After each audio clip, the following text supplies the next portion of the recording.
organizing this truly meaningful event, but also all the great work that people in the community. And to come together like this in a forum, talk openly as partners about the past, present, and future is extraordinarily healthy, and really excited for us to really have some informative discussion.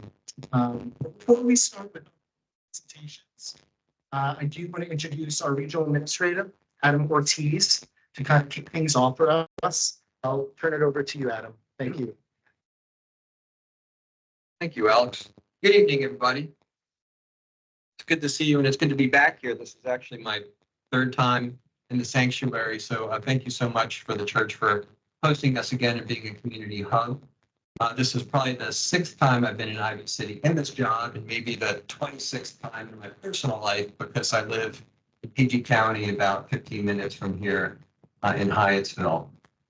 So, we're going to share some information today, and our AIR team will describe what the next round of sampling is going to be, what the results have been so far, and we're going to continue to be transparent and continue to be in communication. I also know that folks are unhappy and impatient, and I get that 100%. So there's a couple of things I just want to share. First is that I get it, and secondly that we get it in the agency. In the Biden administration, and I'm an appointee of the president's, we're taking on environmental justice after decades and decades and centuries of neglect. So Alex is involved with 36 other communities throughout the Mid-Atlantic region that are dealing with not the same stuff, but similar stuff. And it sucks. It's not fair to communities. And some of them are tough. This facility is tough because it's grandfathered, all the stuff but it doesn't mean that we're powerless. It just means that we have to lean in and figure it out. So our job is to public health district government and our partner, Dr. Jackson, and I talk regularly about this and other issues to provide the data and the science and enforce the laws as we can. Sometimes some of these issues are beyond the law, but that doesn't mean that stuff can't still be done. So we're going to talk about the next round of monitoring. We're going to do 100 samples of 3 different compounds, and our team will talk about that. We'll share those results with you when they come available. So that's our commitment. Our commitment also is to lean in and work with the district if there are other authorities that the district has to address this issue. It's their decision. They're local government. They have different laws and authorities than we have.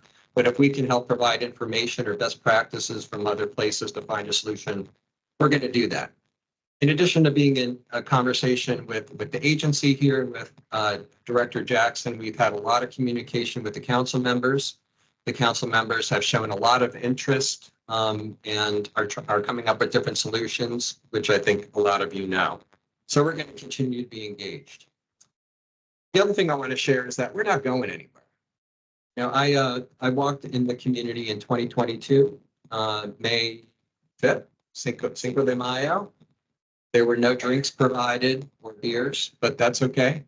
But we had a great walk, and I remember walking along, and a resident said, "Hey, Mr. Ortiz, come over here."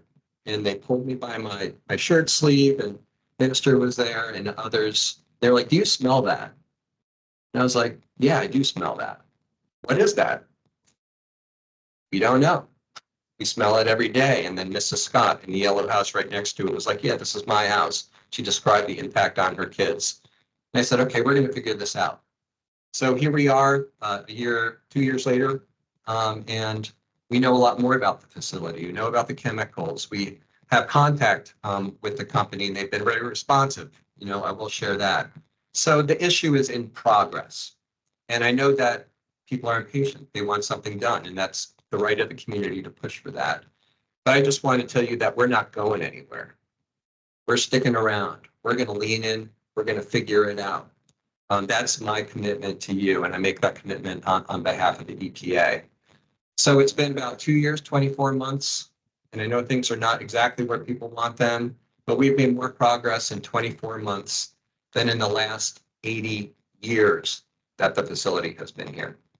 So I just want to provide a little bit of that perspective.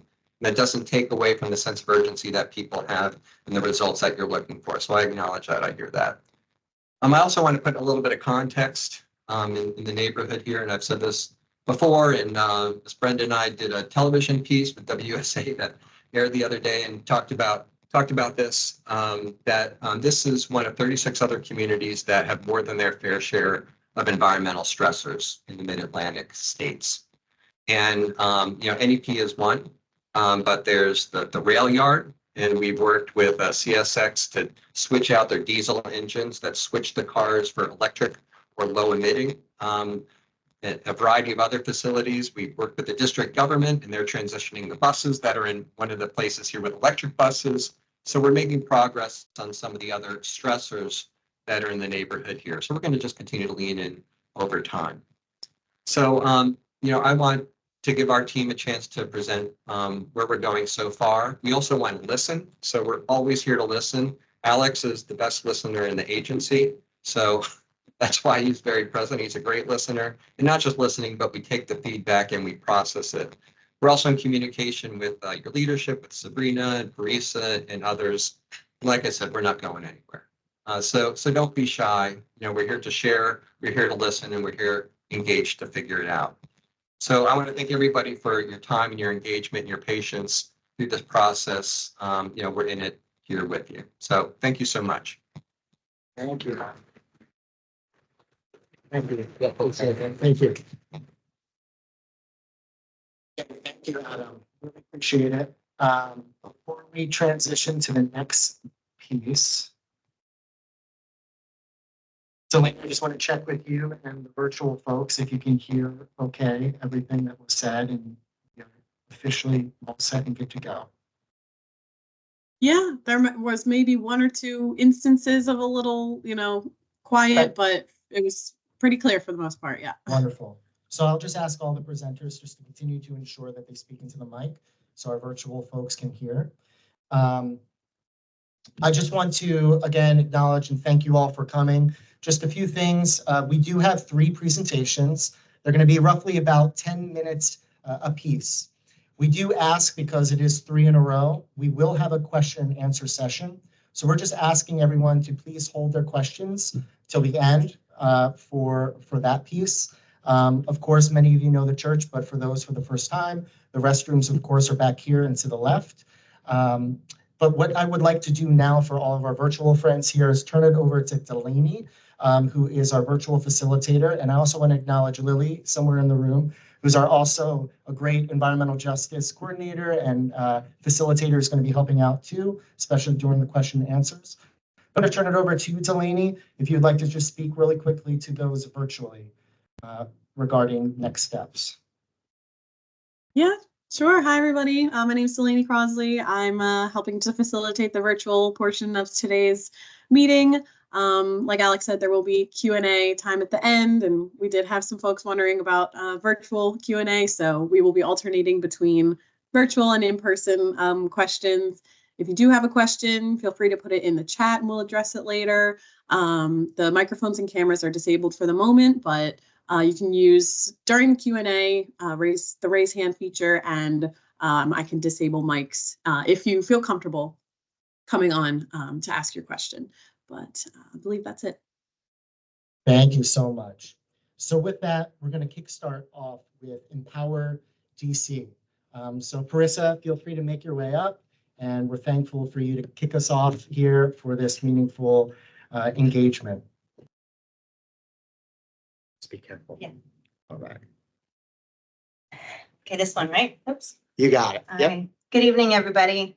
Good evening. Hi, I'm Parisa Naruzzi, co-founder and director of Empower DC. And first, I want to start by thanking all of the Ivy City residents who are here and who have continued to fight for their community in multiple ways on multiple issues for far too long.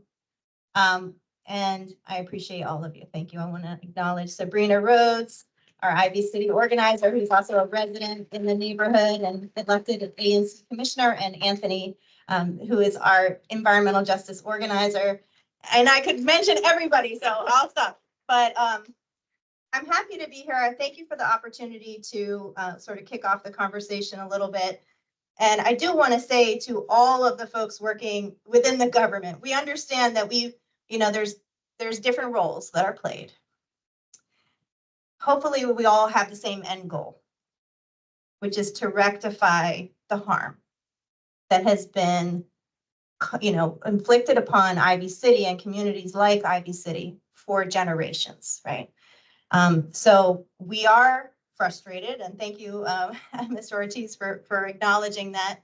And I'm sure that doesn't surprise you, because the laws and systems that are in place today were not designed to protect communities like Ivy City.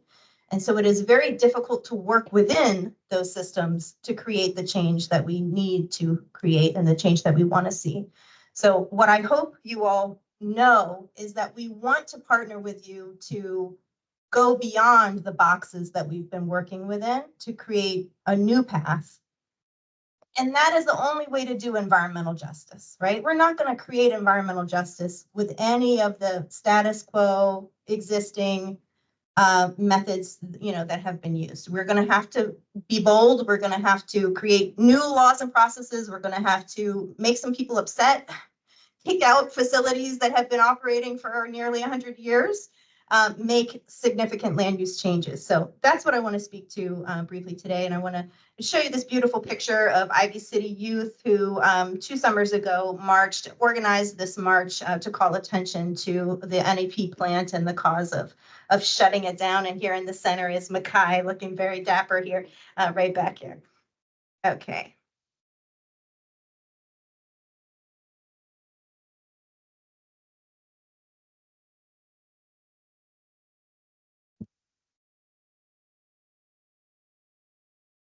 Should just have to press that. I'm sorry, Yeah, press you got enter. it. Press right here. All right. I'll scan here just. So charting a path of repair. And why do we get an opportunity to speak today? Just to tell you a little bit about Empower DC, we were founded in 2003, so just over 20 years ago. We're focused on community organizing and confident self-advocacy, collective power, and systemic change. And our work in Ivy City actually started a bit ahead of the founding of the organization. I started working here, Jim knows, because I knew him back then, in 2001, and I was able to work with residents around gaining historic landmark status for the Alexander Crummell School. We later worked to make sure that a lot of the new affordable housing in the neighborhood was established. We've documented community history. We fought the proposed bus terminal at Crummell School and defeated that. Finally won funding for the community center and the new park that's going to be underway soon, and one commitment for the small area plan underway. And of course, work with residents on a number of issues. So that's why us, right? Because we have been inspired by this community. It has really shaped Empower DC in many ways, and we have a long-term commitment. We understand the long-term change, and I've spent personally over 20 years of my life working on, for instance, Crummell School, so I know, unfortunately, change takes time, but we can achieve it, and we need to keep organizing and keep working towards it. Of course, Ivy City predates Empower DC greatly, right? So Ivy City just celebrated its 150th anniversary recently, one of DC's most historic Black communities, and was very organized from the beginning. And it is so inspiring to find the old newspaper articles where you read stories about people in this church, having meetings in this church, talking about founding the Civic Association, fighting to make to have Alexander Crummell School built, et cetera. So it's really a community that exemplifies that civic engagement to support the betterment of your people. And it is also very devastating to see the decade after decade attack that people have actually continued to still have to deal with today. But here's the Alexander Crummell School, the jewel of the community just down the street when it was full and bustling with kids. And soon again, finally, it'll become a community center and park. And then you see a map of Ivy City when it was a small residential enclave, a Black residential enclave in the midst of, mostly fields, farms, woods, and a few other, things like the National Fairgrounds, et cetera. And so what I think is important here is to know that Ivy City really does predate a lot of the industrial stuff in this area. Yes, the railroad was there, but besides that, A lot of it came after the fact. And I think it's also really important to know that this community has been vocal and has organized for over 100 years around these issues. And here's just a couple of small early newspaper clippings. Ivy City wants improvements in 1895, organizing to get street grading and lighting and fight for the new school to be built. Incineration plant fought by citizens in 1924. The zoning for paper scrap business fought in 1955. And that's just a few. There were so many of these types of attacks again and again. And the community was withstanding all of this. At the same time, the huge encroachment of industrial sites, additional trash dumps, incinerators, transfer stations, a proposed freeway, which would have decimated the community. And then, of course, the DC government itself now becoming a large landowner with a large fleet of trucks and buses that have polluted the area. And of course, the closure of Carmel School being an environmental injustice itself, right? Taking away the heart of the community.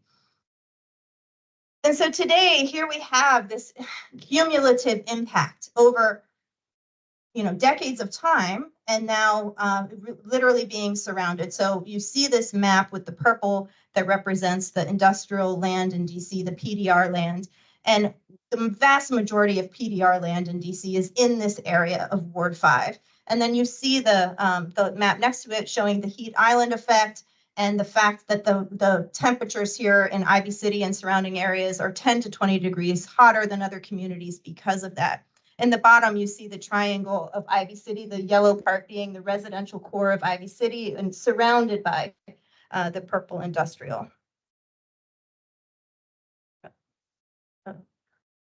Okay. And similarly, an aerial view. My daughter just called me. An aerial view of the community with such an overabundance of paved parking structures, with many of these housing a diesel fleet or other just gasoline fleet. And then on the right, you see the tree cover map. And you realize that here we are in the city of trees, yet Ivy City has almost no tree cover. It's a very little tree cover. And that has been, all of this has contributed to this cumulative impact. And now we get to this one particular example. So I want to, again, we know that NEP is not the only issue in the neighborhood. We know that, but we think it is extremely urgent to address this one. And then I do to everybody to know we're not stopping there. We want a comprehensive plan that allows all of us to be clear. How do we repair this harm? Step by step, parcel by parcel, what do we have to do? And we start with NEP. So I think it's very important to be upfront about the fact that this is a company owned by a white family who has benefited from the generational wealth that they've accumulated over nearly a century of having their pollution generating company in a residential Black community. I think it's, if we're going to talk about environmental justice, if we're going to talk about racial equity, let's be really clear. The Peterson family made out pretty good. They got this site, God knows how much they paid for it, probably extremely little. And they've been unbothered by the city for 80, 90 years while they generated wealth. It was disturbing to us when we started to really escalate our campaign about this site that we were told the district was not aware of this facility. So it really underscores this whole phenomena of really neglect, right? So we have new laws in place, we learn new things, but we're not even going to the communities that we know have been harmed all of this time and checking. Are there facilities here that should be complying with these new laws? And residents, like Chester over here, has told his story before about being a kid and playing in the back of this facility. Nobody knew it was utilizing chemicals in the manufacturing of adhesives. They were playing with the barrels. And then, of course, in 2011, the city created new affordable homes for home ownership throughout the community, which we were happy with. But later to realize that they did not even notify the new homeowner that this facility is what is abutting, her property. And as a result, her family is now suffering some health effects, and we feel there's an extreme urgency that we protect her and her family. Over the past couple of years, there has been some testing. However, the testing has not stopped the operation of the site. The site has been allowed to continue to operate. And despite the fact that the zoning laws today would never allow this type of use, it has been allowed to continue. So we really have to call into question, what progress have we made? If we, for instance, grandfather facilities in the communities that have been most harmed. And there are known carcinogens identified through the Tetra Tech testing that DOEE did. These chemicals, formaldehyde, methylene chloride, and acetonitrile, were identified in the testing. There's additional chemicals of concern that are used in the production of the products that they make there. I'm going to defer to some of our experts like Zooks, who has been such a huge help to us. And I just want to thank you, Zooks, for your passion towards this, helping us understand the testing results, the types of chemicals, the possible effects of these. But this for us is extremely alarming, and it's not meant to make people scared. It's a true sense of alarm. And then in 2018, there was a fire here. And actually we found out about it that day, just saw this tweet on Twitter. And of course, I immediately called the council member and I said, that's a chemical facility like this. I was very scared that this could turn into something even worse. But we found out through a FOIA of the incident report that the area of origin of the fire was the processing manufacturing area, and that the chemical product was present all over the area. So this gave us our first look into the doors of the facility. We got some photos, right? And I'm going to share just a couple. There's so many photos. But then you see the inside of NEP for the first time. And again, you see, yeah, this is an industrial site with all types of, who knows what all of these barrels and bags and things are containing. And maybe it wouldn't be a big deal if it wasn't directly adjacent to residential homes. So again, for us, this looks like an unsafe place.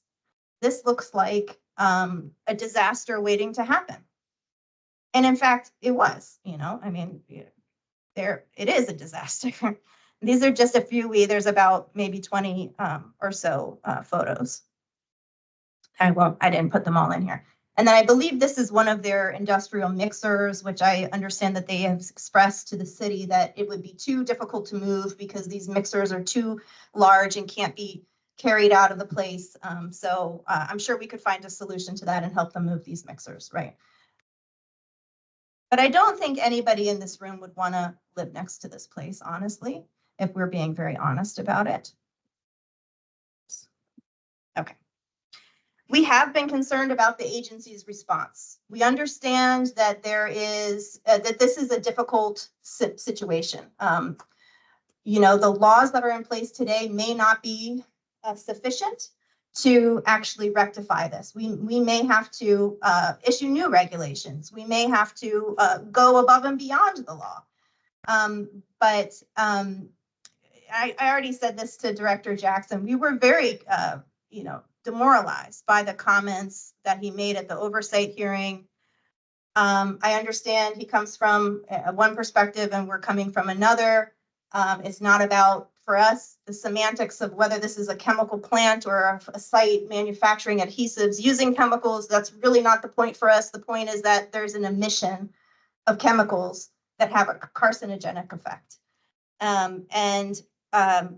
While we do appreciate the fact that DOEE brought Tetra Tech in, did some testing, and now has strengthened the odor control laws and required them to do an odor control plan, none of this has changed the status quo. The plant continues to operate, the facility, whatever we want to call it, continues to operate as it did before all the agencies got involved. And as Mr. Ortiz spoke about, this initial visit with EPA was May 2022. The air testing, I believe, started in August of 2023. And it was frustrating for us to realize, especially with the help of Zooks and our experts, that the testing was not actually designed to fully analyze the types of chemicals, the types of substances that we were known to be used at the facility. So I won't get into too much of the technical stuff and defer to Zooks to explain some of this, but that the method, and I know that the agency has acknowledged this now and is going to do more testing, and we'll talk about that. But it was frustrating for us to realize that while we were excited about EPA doing testing, the testing was not being done in a way that would actually, address a lot of the very concerning chemicals that we knew were being used on the site. And to date, no other divisions of EPA have been involved, and that's one of the things that we hope will change. So I want to just, I'm wrapping it up, and I want us to really think about what is our path forward. I think it's extremely important for us to realize that testing will never be comprehensive enough to be the sole factor in a decision. It should be regarded as a partial piece of information and not the basis for action. If we know that this is unhealthy, unsafe, unjust, but the standard of emissions is set at this level, then do we say, oh, but so we don't have to act because the standard of emissions, those laws are not in place. They were not designed to protect Ivy City and communities like Ivy City. Environmental justice requires us to listen to the community and their alarm, right? Their concern that they are raising, and go outside of the box and ultimately initiate land use changes. We cannot have environmental justice and leave all of these polluting sites in place. We don't want the leadership of DOE and EPA to be about bringing this facility so-called into compliance. We want it to be about the urgency of protecting the residents. Yes. And with that in mind, we do request that there be an official ongoing community agency partnership, and that we design a full program for achieving environmental justice in Ivy City with all of the agencies, not just the ones in the room, all of the agencies and all of the divisions that should be mobilized. We have an opportunity to chart a path of repair. We have an opportunity to say, here's a community that has been harmed for decades. What does it look like to fix it? It's long-term work. There'll be some short-term things we can do. There'll be some intermediate, there'll be some long-term. That's the commitment that we want. But no matter what, the immediate closure of NEP is absolutely necessary. Nothing else that we do gets us off the hook of that. That is an act that has to take place. So I leave you with this precious little child here. And I ask you, should she have to live sharing a wall with a facility that has carcinogenic chemicals that are combustible and flammable, that are seeping into the air, that make it difficult to enjoy her own yard to play? Because that is what is happening right now. This is the neighbor of NEP. And so thank you for the time to speak, and I hope we can all agree that, yes, we don't know the whole path yet, but that we will commit that we are going to find a path to really repair, restore, and make just situation here in Ivy City. Thank you.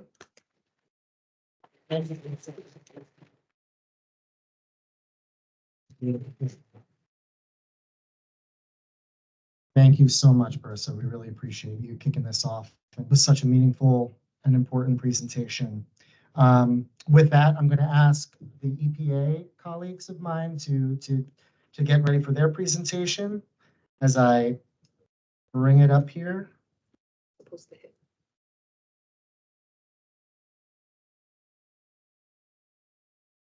Got it. You got it? Yep. All right, step here. Good evening. My name is Alice Chow. I am the branch chief in Region 3's Air Radiation Division of the Air Quality Analysis Branch. With me tonight, I didn't come alone. I have Howard Schmidt with me. He is my senior monitoring contact, and he is the one person that you see walking around putting the cans on people's porches and in the streets. And Howard, say hi. And I have Dr. Carl Markevitz, who is our toxicologist in my group, and he will be the one providing the public health assessment portion of our monitoring report when we finish the monitoring. So let me get started. How do we get here? What did we find? And what are we going to expect going forward? And that's what I really want to spend a little time talking about with you today. So as Adam mentioned, on Cinco de Mayo in 2022, the Department of Energy and Environment invited us to come to an Ivy City walk, for which that was when the community raised concerns and identified possible odors coming from their neighborhood facility, National Engineering Products. The community also has, as previously mentioned, several other industries in the neighborhood that could also contribute to different kinds of odors and emissions in the community. DOEE conducted a short-term sampling study to determine the compounds that were around. I think it was like a 2-day study. We received their final report in February of 2023, and we decided that we were going to need to conduct a more extensive monitoring project in 2023 to 2024. So the more extensive monitoring project came upon the fact that you complained about the odors, and we decided that we have to determine if there are hazardous exposures to the community from NEP. Not just odors, there are emissions that you don't smell. And we basically decided using EPA's air toxics program, which has identified 188 pollutants for that program, to sample what we call a TO15 method that basically measures about 90 plus compounds out of those 188 that we know are hazardous. So our monitoring effort was targeted for those compounds that were originally from the air toxics program. The compounds you all cited just now, cresols, acetonitrile, they're all on that list. So let me explain to you why it didn't show up. Anyway, before I get to that, our monitoring effort aims to determine trends of what a typical person in the street is exposed to. People have asked us, why don't you test the vents on the roof? That's a facility. We don't go into facilities. We do ambient air monitoring, which means if you walk down the street, what are you breathing? Because the concentration that's coming from that vent on the roof is different from what you are breathing when you're down at the street. We are very, very interested in what you are breathing on a day-to-day level, when you're sitting on your porch, when you're talking to your neighbors, when you're barbecuing, things like that. We also want to determine any seasonality differences because, different seasons have different impacts on pollution. So we want to do that. And we wanted to identify and compare any significant concentrations of pollutants. Well, by that, I mean, we created a very extensive program where we're monitoring production days of NEP, and they tell us when they're going to produce. We also go in on a weekday when they're not producing, that we know they're not producing, because we can't smell anything because they're not producing. Oops, sorry. Okay. And we also are doing a weekend day where no one should be producing, not the auto body shop, not the distillery. So we want to see how clean is clean in your neighborhood when no one is producing. And we have a background site about 15 miles away from here in Beltsville, Maryland, where there are no emissions nearby. That is the cleanest spot we would have. So now I'm going to go through each and every kind of sampling day. We have all these cans that we lay out for 3 days straight, basically, a production day, a non-production day, and a weekend day. at all these areas. And we were able to collect this, and I'll explain how we did all of that in a little bit. But that's very significant because that shows trends of when we did it, what the concentrations were in all those days to let us know, was it really high on the production days? And what did it look like on non-production days and weekends? Because that really will help us. Anyway, and we were also looking at not just the residential side, because yes, we also want to know the impacts of other emission sources that could also contribute to community exposures and what that would look like. So I'll show you a little bit later about the map where all our monitors were sited and things like that to give you an idea. The residential volunteers helped establish the sampling site design, and the non-residential areas were selected at the nearby facilities. And you guys will show you a map. We participated a lot on community calls to update information and to clarify any concerns. And all the data that we have gathered is posted online to be completely transparent. What is not online right now is the actual final report. And I want to know, and I'm probably jumping the gun, but I want you to know that should we have found any significant concentrations, we would have notified DOEE as well as the community to say there's something wrong here, there's something bad. So let's see. So I mentioned before that the TO15 VOCs is like more than 80, 90 compounds that came from the 188 hazardous air pollutants from the air toxics program. We sampled 6 to 8 hour sampling times for these volatile organic compounds, which basically are carbon compounds that are photochemically reactive. It reacts under sunlight. And we did probably out of the 5, and I have 5 complete sampling runs.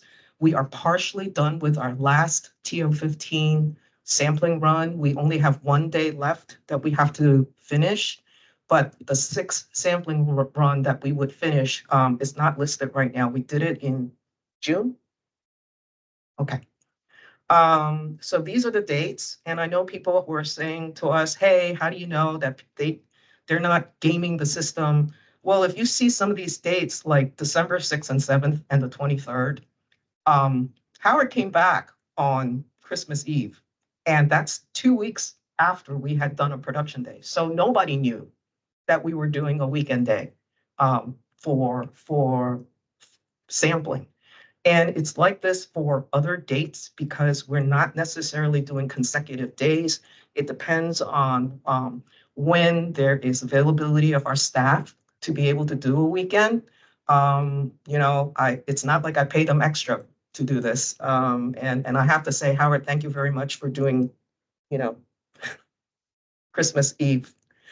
Where are the samples collected? And again, we were able to identify 5 locations for residents. Now, we had more people volunteer to be part of this. Some of the people, and we went to every single site to basically vet the sites, and not every site met our criteria. Some of the homes had obstructions, like they had like something in front of it, like a shed or a tree or a bush or something like that we could not sample really well without thinking that it could impact the collection. So out of those volunteers, we were able to find 5 locations, and I'll show you kind of in general where they were. We have, as I mentioned, 1 background site, and that is in Maryland. And we have 4 non-residential properties, and I'll show you that. This time, 6. Okay, 6 minutes. I got it. I can do this. So, we talked about the formaldehyde, the cresols, and the phenol. They were originally on the TO15 list, as I mentioned before. We just didn't pick up formaldehyde because the mass was too low for our GCMS equipment to pick up. It is on our TO15 list. And the cresol was only O-cresol and cresolic acid that was on that list. And that did not turn up. And phenol actually was on the list too. It did not turn up. It wasn't even a temporarily identified compound. So with that being said, we heard from the community that said, you guys, we are very, very concerned about these 3 compounds. So we had to contract out to a different contractor, a laboratory that could do the NIOSH methods for formaldehyde, cresols, and phenol. And Howard, we're doing this probably at the end of this month, starting at the end of this month. So that took a while to get approval and to get the contract out, to get the funding for it. But we eventually did get it, and we will be doing it. And we plan to do in the same locations that previously did the TO15, the same residential areas, the same non-residential areas, and the background areas to do these 3 compounds, which adds up to about, for each of these compounds, about 100 samples at the end of the run. So that is a lot of sampling. And we intend to go through this, and we probably hope to finish out by September. So yes, we are basically resampling for these 3 because we didn't pick it up in, excuse me, with the TO15. I've got 3 slides left. So sampling results to date, everything that we have has been posted on this. You can see this URL. We have completed 3 for residential areas and 2 for non-residential areas. And we concur that we have observed odors during production days at NEP. Please note that this does not include any meteorology or public health analysis. The final report will have the complete information. Right now, for TO15, the results from the 5 sampling events show low concentrations of VOCs, and we don't expect those to pose a concern for human health. As Adam mentioned, our goal is to protect human health and the environment. And at this moment in time, we don't have a concern right now for a public health concern, if you will. So here's the map. Oh, no. So we had 5 volunteers, and we were able to spread out the sampling area so as not to bunch them together. And please note, due to privacy issues, we can't tell you specifically where the locations are for the residential sampling sites. So this is the, sorry, I'm moving. This is the monitoring locations. The yellow ovals are where, let's see, right here, right here, right here, are areas where we have 5 residents on their porches that we put our canisters. This is the NEP site. We also have in non-residential areas, because people have said, oh, you know, there are other areas that you haven't looked at. Well, we have the Gap Auto Body Shop right behind there. We have the DC truck and bus and construction area. We have the Ivy City Smokehouse, and we have the delivery. So this is where we have done all our sampling. The Maryland site is not on here. It's 15 miles away. So let me see.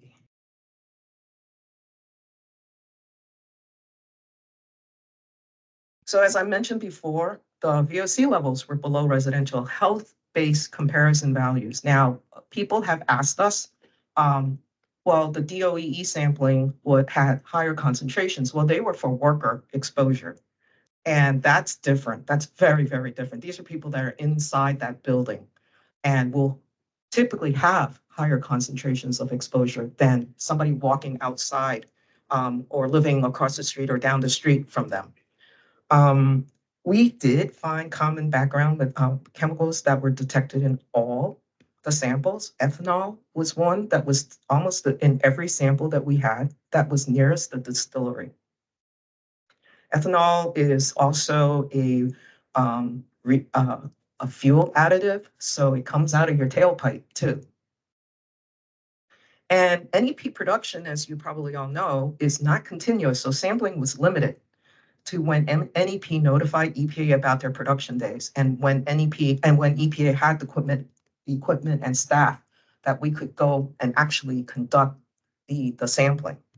So the sampling results are basically on concentrations on days of sampling that we could go to. NEP has provided us their dates of production that we were not able to sample on all their days of production. So really our findings are really only on the days that they produced and we could go to collect the data. So going forward, what are we planning to do? We want to finish that last 1 day of sampling, and we're waiting for NEP to tell us we're going to do NEPSEAL. We've not done NEPSEAL, we've done only cobalt type. And so NEPSEAL is the last sampling that we're going to do with TO15 there. We're going to conduct formaldehyde, cresols, and phenol for resampling using NIOSH methods. And we're going to continue to share our data at this website. I think most of you who are on our email blast know how to access this. And we plan to, upon completion of our work, complete our analysis and obviously hold another public meeting at that time. And probably we could have several more between then and when we're done. So we will prepare a final report that will have all the data analyses, meteorological and public health analysis. Like I said, we're going to share the final report with the community and DOEE. And if you want to sign up for email notifications and you haven't, emailed me in the past and I haven't added you to my email blast, please, in the table in the back room, I have postcards that you can just go and put your name down in your email and we'll add you to our listserv. And whenever we have new information, we're happy to post it and let everybody know that it's there. Now, I just had a senior moment. So please do that if you haven't done it and you're interested in getting notifications. I'm done, and we'll do comment later. Okay. Thank you so much, Alice. Really appreciate it. Thank each and every one of you. Really appreciate your patience. We have one more presentation, and then we'll get to the Q&A. So just thank you to each and every one of you, and also our partners and friends virtually. So with that, give me a second as we prepare for the DC DOEE presentation.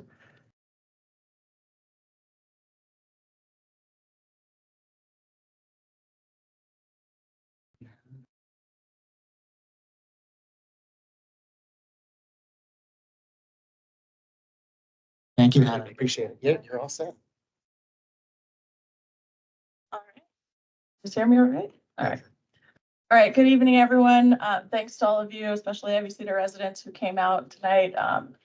We're really happy you all continue to engage with us, working on, a lot of different environmental justice issues. So this is a huge priority to us. And thank you to the EPA. You guys have been really helpful in, looking at the longer term air monitoring. It's been very informative to us. Obviously, we know that there are a lot of public health concerns around the plant.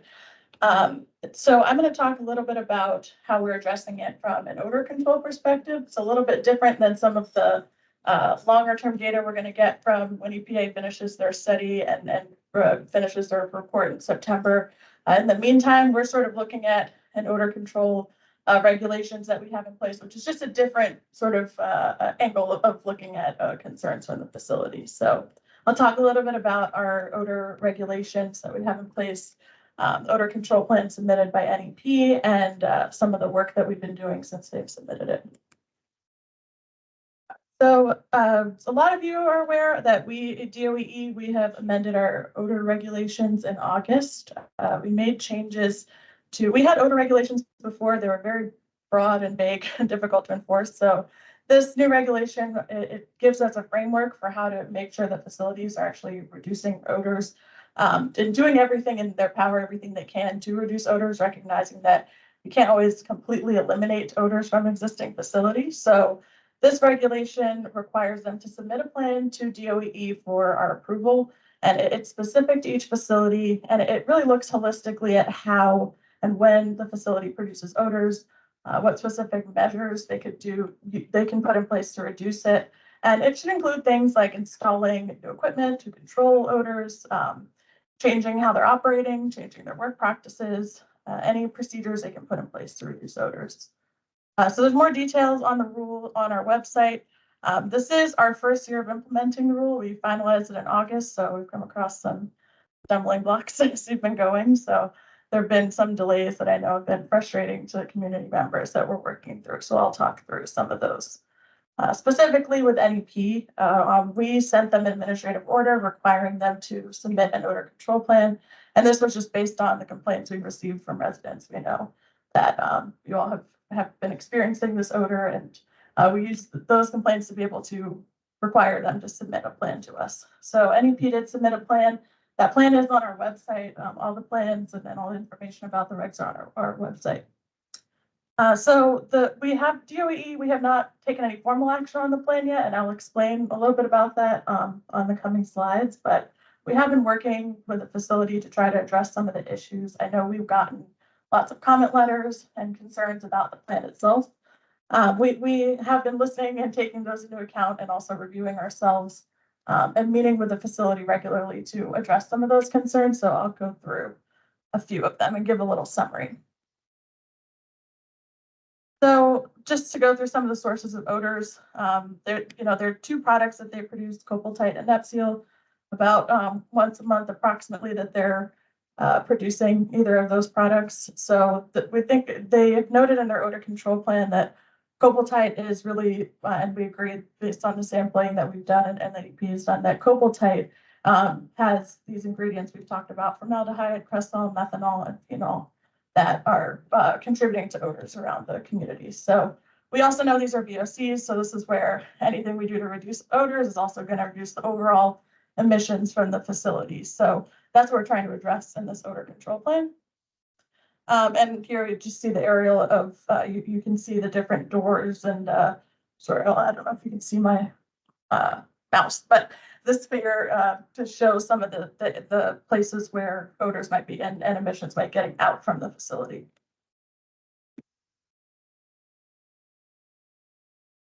So I'm not going to go through the whole plan. It's available on our website, but just sort of picked out some of the major things that they have proposed in their odor control plan to reduce odors. So first being installing some plastic wall dividers. That's this blue line that you see on the figure.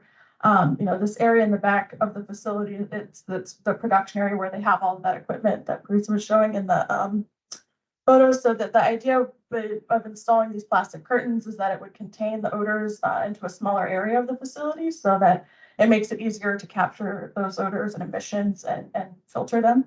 So that they actually have already gone ahead and installed even before we approve the plan. So that is already in place.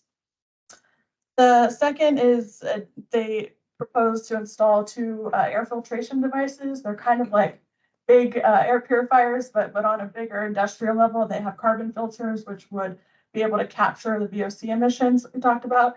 This is what they proposed, that they've actually gone ahead and purchased this equipment already. They have not started operating it yet because of permitting issues, which I will talk about in a couple of slides, but they have already gone ahead and purchased the equipment ahead of us approving the plan, just in anticipation of getting ready to install the controls. And finally, they as they were developing the odor control plan, they noted that they found an opening out to the street on the loading bay. That's by the Fenwick exit, I think. So that they actually found an area where air could escape out into the street. So they sealed that area up, and they have already completed that as well. So they've been taking some steps, even though we haven't approved the plan, to try to get things in place. They've also proposed some different things like record keeping, training for staff, and other procedural changes that are all outlined in their plan. So as I said, they've already started doing some of the things that they can under the odor control plan. We've been in discussion with the facility to discuss some of the concerns we have. So I'm kind of go through some of the things that we've been in discussions with the facility about. So first is the odor control plan requires them to discuss all the locations of different odor sources, where anywhere from the facility that odors can escape from the facility. And we noted that the plan did not actually show that there's a vent that's next to the residence next door, as we all talked about, that goes up towards their window. That actually was not addressed in the odor control plan. So since they submitted it, based on discussions we've had with NEP, they have actually gone in and closed off that vent location next to the neighbor's window. So they've gone ahead and already closed it from the outside. For one issue we had is that they had proposed for their filtration devices, changing the filters. We wanted to know how often they're going to change the filters. In their plan, they proposed doing a sniff test to see if the filters need to be changed. We've discussed with them that that's not sufficient. We need something a little bit more tangible in order for how to change the filters. So they've identified some equipment that can actually test for VOCs. That they would be using inside the facility, and it would tell them essentially if VOCs are getting through the filtration device, then it's time to change the filters. So that they've identified and are going to submit us an updated plan that includes that type of methodology. Complaint tracking and response, they had proposed that they were going to put a sign on their door essentially with some information, and we said the process that they've proposed, that's not sufficient. We really want the facility to be able to respond to community concerns and engage with the community in response to those complaints. So NEP is going to update this in their updated odor control plan with a more comprehensive plan. And finally, there's an issue with their certification for a professional engineer. They were not able to identify a professional engineer to sign off on their plan. They're not the only facility that has had this issue, so I'll talk a little bit about that on the next slide. So I know we've gotten some concerns from residents, especially about the fact that our regulations do require, as they're written out, a facility to have a professional engineer certify the plan. So that's someone who's registered with the district Department of Licensing, Consumer Protection. So NEP, they haven't been able to identify someone who is qualified to certify the plan to be able to sign off on it. And I just want to note that they actually are not the only facility that has brought this issue to our attention.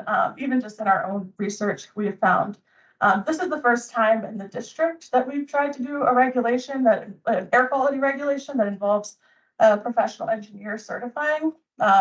So there are we're finding very few professionals that are registered in the district that work on odor control or have that expertise to be able to certify it. So this has been an issue, not just for them, but other facilities as well. So another thing that we've noted as we're reviewing this regulation is that, even for facilities, even if they do have a PE certify the plan, that doesn't necessarily mean that whatever controls are installing are going to be enough. Odor is kind of subjective. It's a hard thing to solve. A lot of times you might need to try equipment, see if it works. If it doesn't, make updates. So, we're noting that we think that this might not be as necessary as we initially planned. As I said, this is new regulation, so we're kind of learning as we go as far as implementation.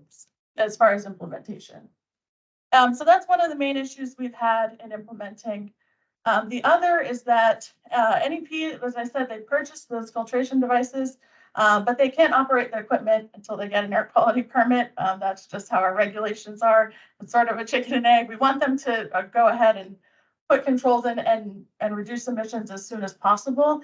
But our permitting processes can be very long and protracted. And our goal behind the odor regulations was to allow facilities to respond as quickly as they can. Just do what we can to protect the community. So we think this kind of leads to a lot more delays than we had anticipated, and has held up us being able, both of those issues, the PE and this permitting thing, has kind of held up our ability to approve or disapprove or take formal action on the plan. So as far as next steps, where we are right now, DOE, we are currently drafting emergency rulemaking, which will remove barriers to facilities installing controls. As I said, our goal is to have facilities install any odor reduction controls as quickly as possible. So this rulemaking would allow sort of remove some of those issues.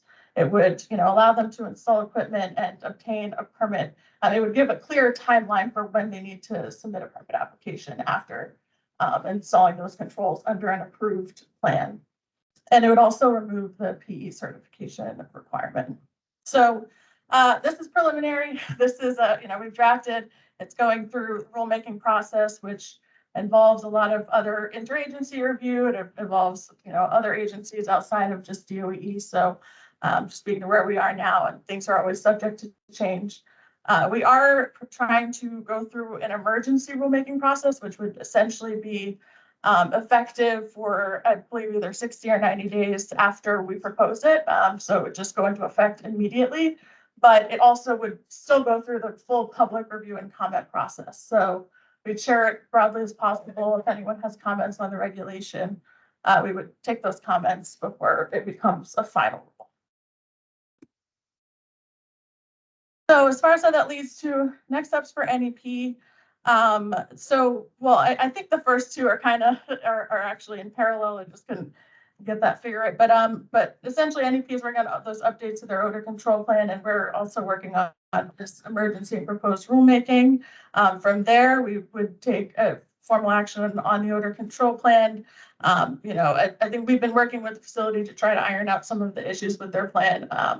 So once we would get to, if we deny it, then we'd send them a letter, deny it. If we approve it, then we would go through and approve, and they would install the odor controls as through the schedule that's in their plan. And then from there, there'd be a specific timeline, as I noted in the regulation, for them to actually submit a permit application to install and operate equipment. So that is where we currently are with NEP. Happy to take any questions between me and my staff. Yeah. Thank you, Anna. Appreciate it. Thank you.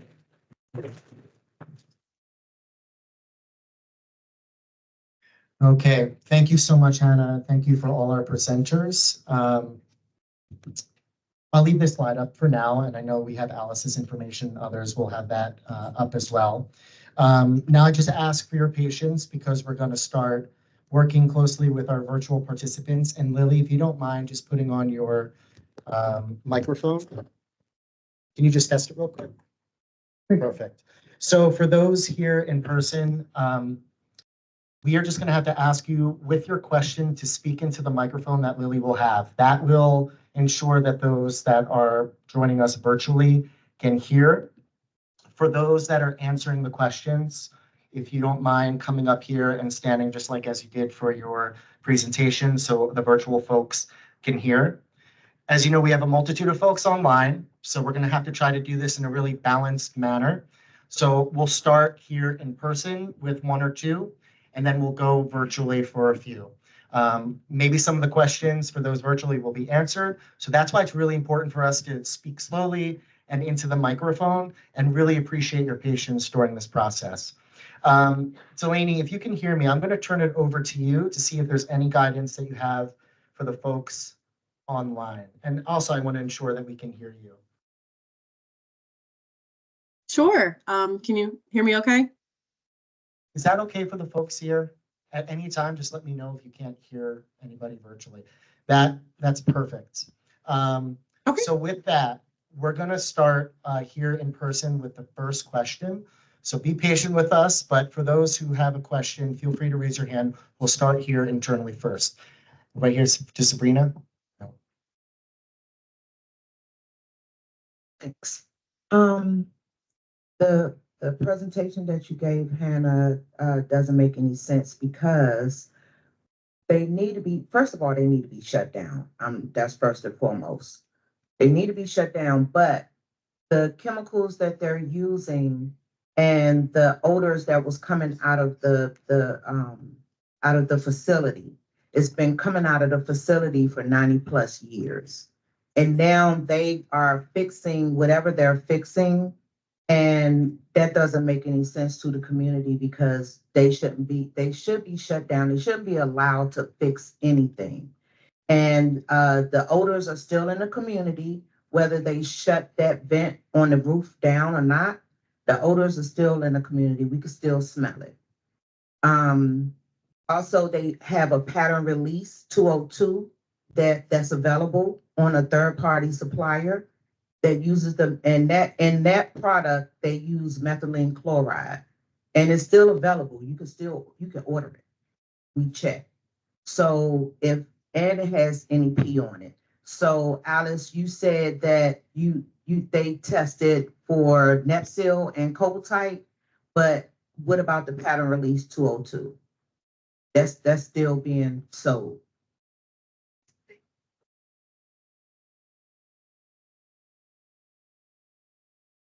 Don't mind just introducing yourself, you Howard. I'm the one of Howard Schmidt, and I'm the one you might see around the neighborhood putting out canisters. I think it really.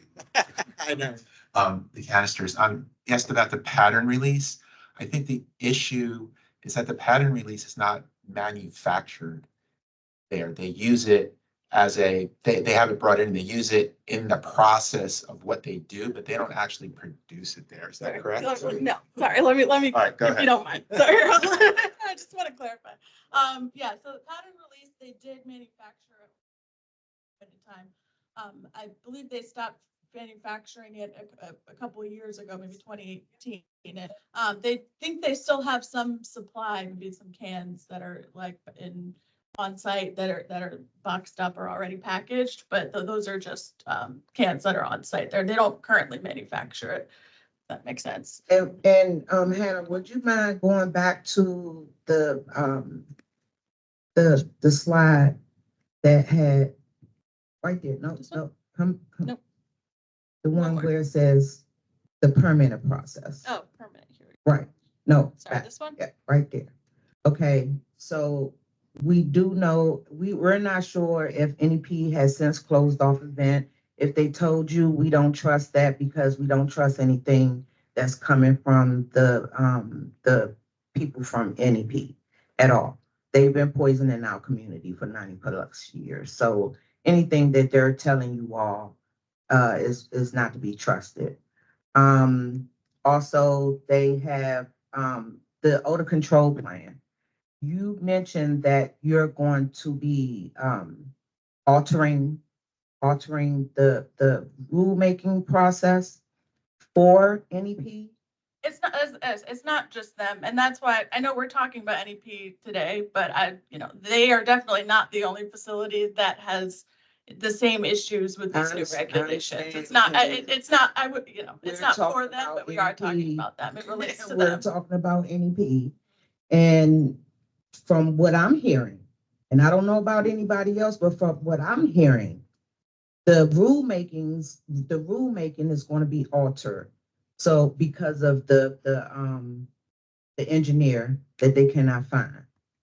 So like I said, it does apply to them for sure, but it is not just for them. I will say that they're not the only, and they weren't even the first facility to bring up this issue to us. That, but right now we're talking about NEP. Understood. Yes. If having the engineer was part of the odor control plan, and they can't come up with it, then this should be null and void.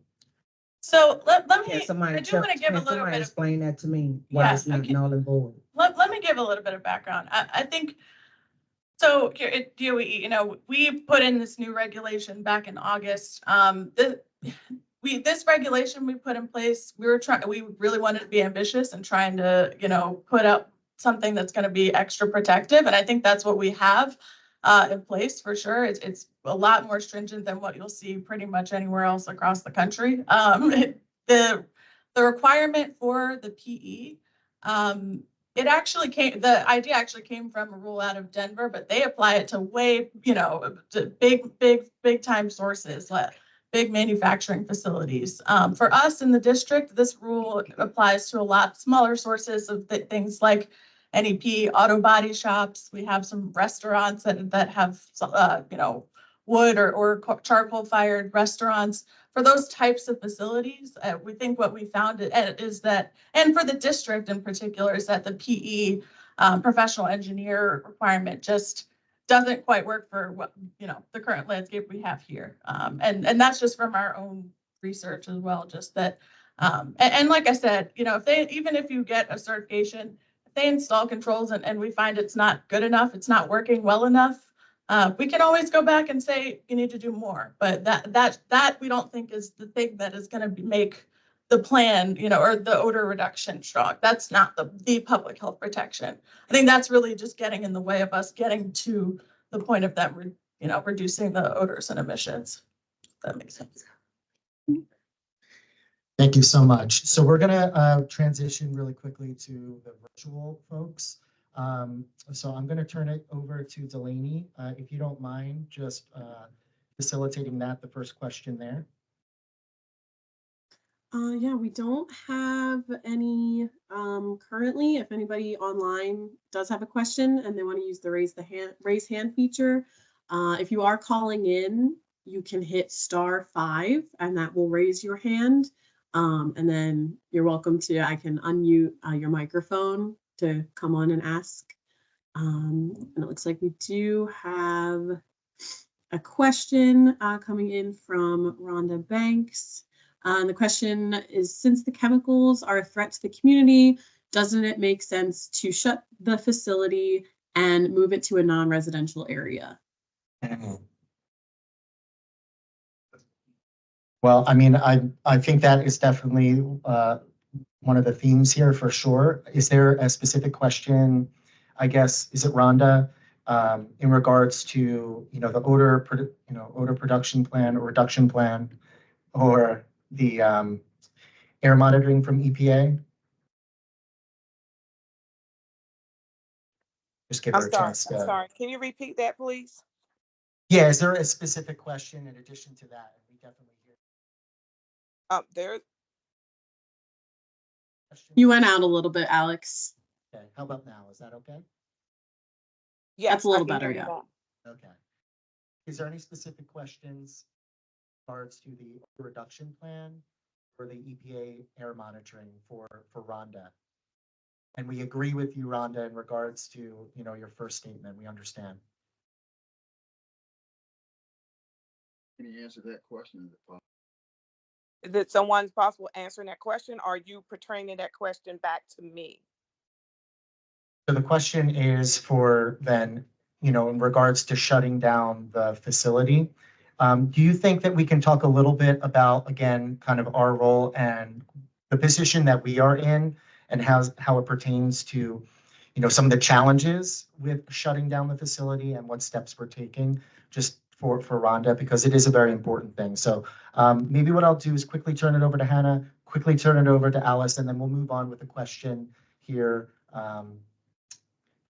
Here actually in person. So can we talk a little bit about that? Some of the challenges there.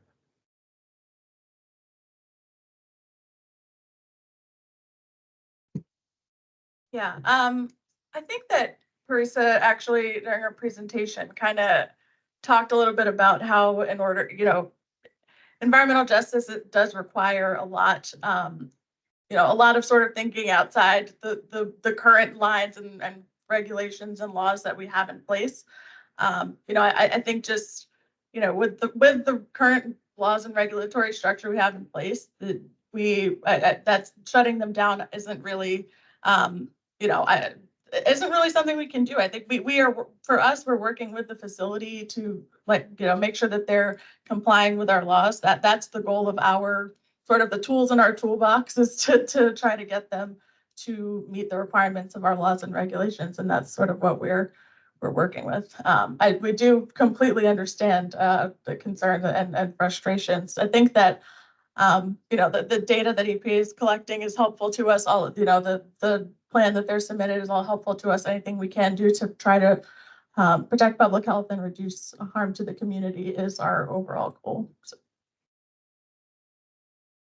Thank you, Hannah. And real quick for EPA, Alice, just to address Rhonda's question. Thank you. Hi, Rhonda. Basically, from our point of view, in the air monitoring program, we're doing ambient sampling, and the concentrations that we are getting right now is not as high and significant to have a public health impact right now. But we're not done. We are continuing to finish up our TO15 sampling, and we plan to do the formaldehyde, the cresols, and the phenol. And hopefully, if we find something that is of significance, we will absolutely let people know. But as Adam said, people have said to us, is this a one and done? We've been here a year, and we're still here, and we will continue to be here. And if we find anything that is of health concerns to the community, which is what we are all about, that is most important. I mean, I've had emails from people in the community saying, I'm pregnant, I'm concerned about my baby. This is what we are trying to make sure, that the health of the community is taken care of. And that's what our goal is. Thank you. Thank you. And thank you, Rhonda, for your question. We're going to come back in person to the gentleman in the back. You had a question, is that right? I know. Yep, you got it. Hi, everyone. I'm Mohammed Kamal. I live here in IBC since 2016. My question, I have actually two questions here. First, I want to say there is a lot of negligence, what I hear, for the past many years, and also there is a lot of lack of accountability. I can speak the fact there. First, starting from the negligence. Negligence starts from the EPA, right? The one the facility, from the facility all the way to the city. Why I say there is negligence? This is a chemical factory that has been built, established within the city.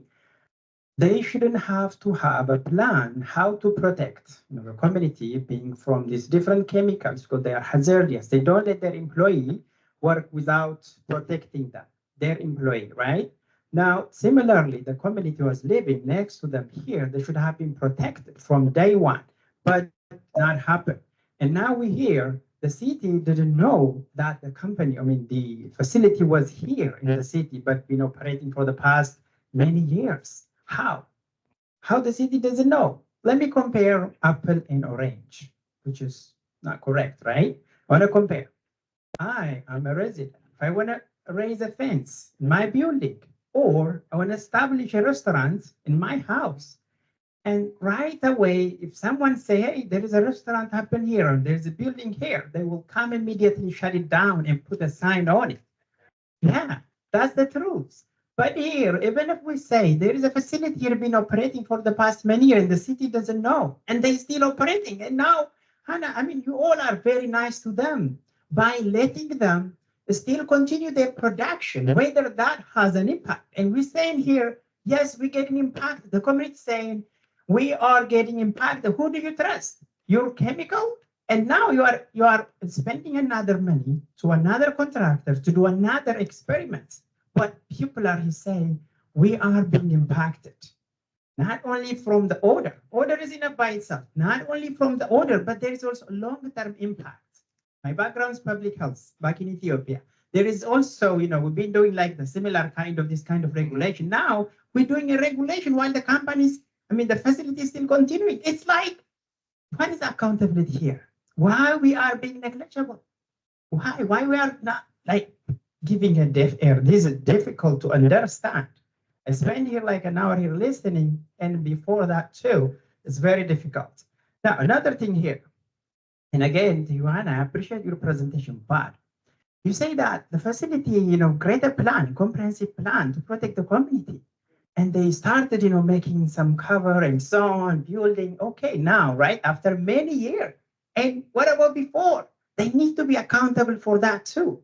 And not only that, you mentioned they, in advance, they buy this kind of air filter machine. Okay. And then there is a regulation because in order to put that air filter, they need to pass some kind of regulation. And now, you know that those chemicals are dangerous to the community. You appreciate them. We appreciate them that buy this air filter, but is there no any, what we call it, emergency kind of mechanism to get approval that one to make sure that those things are there directed, even while you are allowing them to continue this process, which is doesn't make sense. You see a lot of discrepancy here going on in the negligence. All of you are accountable. I mean, our family, the most thing we are being impacted here by this. It doesn't help us today. It doesn't help us tomorrow. And after we become impacted with this thing, we need action today. I know earlier, it was mentioned that there is progress. We don't need progress. We need change. The change right now, not progress. Progress is a time. These doesn't give a time. These are chemicals. These are breathable. We can't have N19, what do you call them, those masks all day long. And we can't let our kids want to play outside. We are keeping them home or we're taking them somewhere. We don't know. I used to live in downtown DC, but I came here without, I don't know. I just know recently, this kind of chemicals has been here in the city. So what is the action there? What is the response? Again, we don't need response. We don't need progress. We need action. And then why are you allow them to continue this kind of chemical factory without approval, without plan, all those things? I mean, I don't know, whatever answer I will get, that's not an answer. The answer for me is just to completely shut it down. We're not we're not against any development, things like that, but because of the impact. Listen, these are impactful chemicals. Let's close it.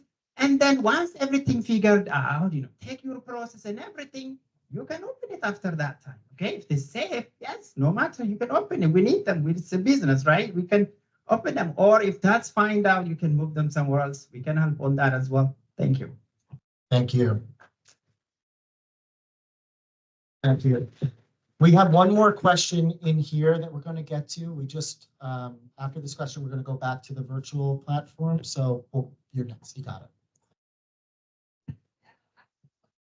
Oh. So sure. Why don't we'll go here and then I just have to try my best to facilitate. We will absolutely get to your question next, but I'm going to have to go virtually for those that are online. I appreciate your patience. Absolutely, her voice will 100% be heard.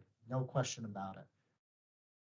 So, Jim Schulman, not live in Ivy City, but the neighborhood is very close to my heart because I did a community visioning process here back last century, and starting in 1999 and 2000, and then I ran a job training program here in deconstruction.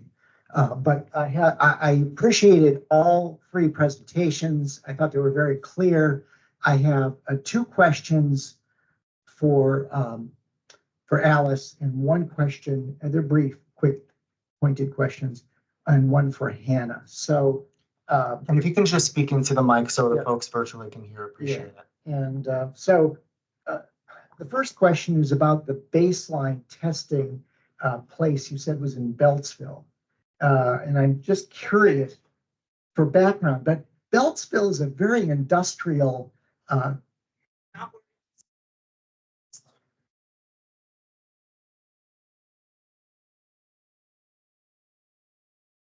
down. Sit down. There should be fine. Okay. Never mind. Sorry, that was my mistake.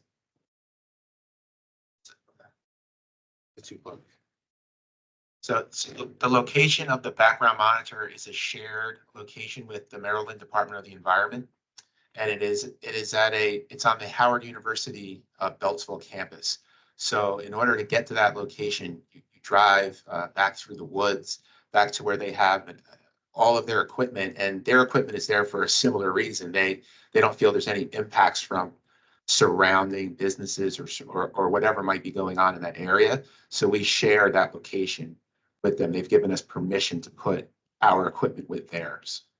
That's the reason for the choice of that location. Okay, thank you. You're welcome. My second question is the the facility, NEP has shared their production days. They obviously don't produce every day.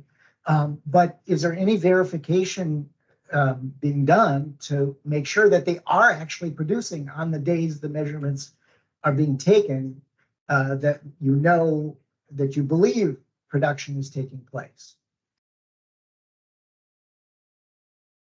Okay, so the plant manager has supplied us with the days for the last couple of years. I can only personally verify that the days that she has told us that they are producing, when I am here with the equipment, I can tell they're producing because I also smell it. So if they're telling me that, June 6th was a production day and I came down with the equipment, on June 6th, when I was there next to the facility, they were absolutely producing. I smell exactly what everyone else is smelling. So I can only confirm the dates that I am here. Obviously, I can't confirm a date that I'm not here. Makes sense. Okay, appreciate that. And then this last question may be for you, Hannah, but it may be for EPA as well. And that is, I'm an architect by training, so I know how quickly things can pass through a brick wall. Okay, and even if it's more than just a standard party wall, moisture can get through an 8-inch brick wall in 15 seconds. So, if it's directed. So I guess I'm curious if there's any attempt being made to test the air quality in the house next door that is not protected by the curtain that's been proposed. Thank you, Jim. We appreciate that. As one of my positions in facilitating, it can always be challenging, but it's an important one. And one of the things that we want to do is to ensure certainly that the residents' voices are certainly being heard first. So as we go virtually really quickly, I want to ask you, Delaney, is there any residents from Ivy City that have questions? And if not, we're going to come back here in person. If you have a question here, resident. So Delaney, is there any questions from residents that have joined us virtually?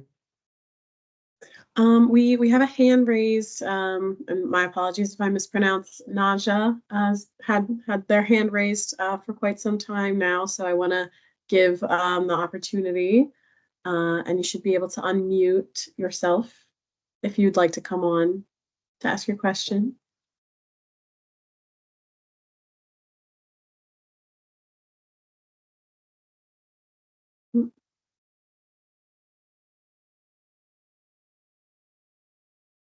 Maybe there's technical difficulties. Okay. Mhm. We'll give it another minute and we'll come back here in person. We definitely want to give her an opportunity. Yeah, so it looks like the mic is allowed. Okay. It won't let me unmute, but it let me give access. Okay. Okay. Well, you should just be able we'll to hit the mic button, but. Okay, that's not a problem. We'll try to fix that. We're going to come back then in person. We have a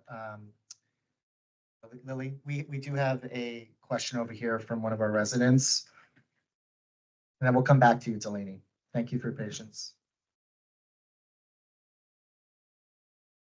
My question is, NEP, they claim that they closed the vent that's less than 3 feet away from my child's window. And what is the proof that the vent has been shut down or closed?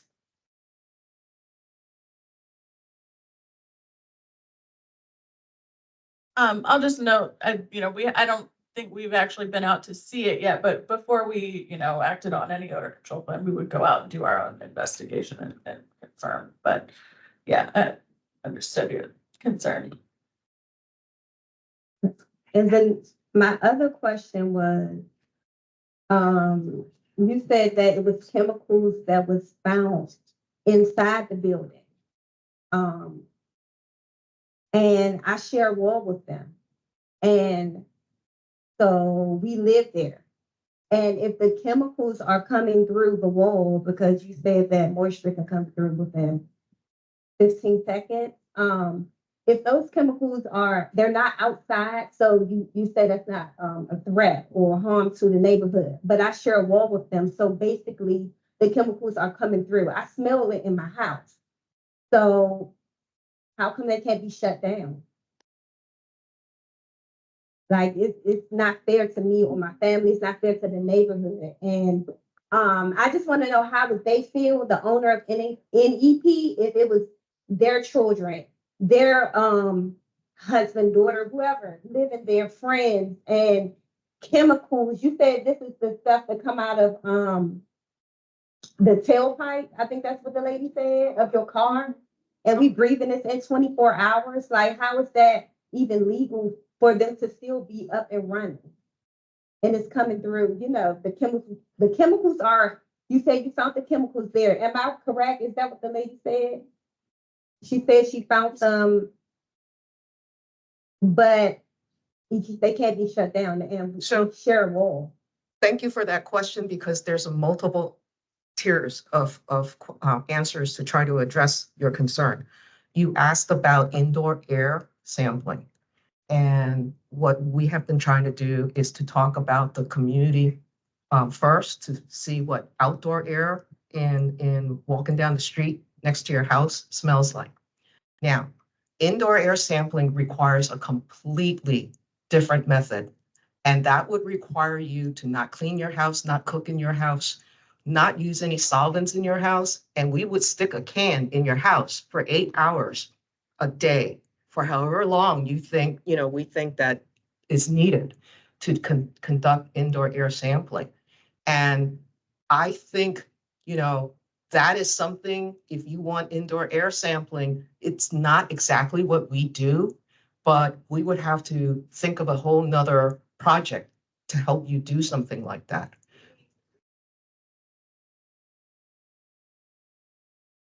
But my question was, you said that you found the chemicals inside of, I'm right here. Oh, sorry. So my question was, you found the chemicals inside of the. No. So no chemicals, because I thought. We only got compounds the hits for our samples outside.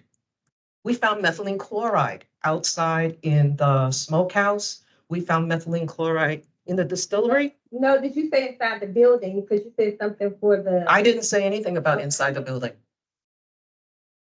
I said something about direct contact in the building. Was there any Somebody said something about direct contact. I'm sorry. Yeah. Yeah, so when DOE did some sampling back in 2022, we did do some sampling inside the facility. Primarily at that point, we were really looking at what potential, what all is there, right? Like what are the different emissions that there could be? So yeah, we did do some sampling inside the facility. As far as, going through, through walls to the next door, I don't think I can really speak on that much. We don't typically do much with indoor air quality. The reason we were taking those samples is sort of to compare what we found inside the facility and what we found outside the facility to try to figure out what all types of emissions would be coming out. So it was really just trying to get an understanding of what could be coming out to the outdoor air through the Did you vents. say you found something inside the facility? Go ahead, you can ask. Did you find something inside? We did detect some, I don't have the list. Oh, okay, Zeus has it. Hey, Zeus, before you do it, the folks online can't hear, so I want to be conscious of it. Zeus. Thank you. Here's your. Thanks, Zeus. It's been a little while. Yeah. Okay, all right. So Nepsil methylene chloride. Okay, all right, so these are the slide, okay, Zix has a presentation here. It shows methylene chloride was found indoor, inside the facility on the production floor. Yep, 370 In levels higher than industrial screening level, and that's when Nepsil was being made. They also found cobalt-tite protection led to acetonitrile, formaldehyde, lots of things. In fact, here's the map from Tetra Tech, right, that shows formaldehyde on the production floor and on vents, including the one that's right on the street at 92 parts per. Sukes, this is publicly available? Oh, this is my own interpretation of data since I received it without, with all the text redacted. I had to analyze it myself. All right, well, thank you. And would you be available to show that to folks here? Okay, excellent. And so my question was again, how is it okay for them if you found chemicals in the inside of the business that I share, we share a wall, so it's gonna seep through. And I don't understand how was it okay or legal for them to continue their business when it's poisonous families. I just want to correct what Sook said. That methylene chloride is not part of the new formulation of Nepsil right now that NEP just got approval from the Navy for earlier this year.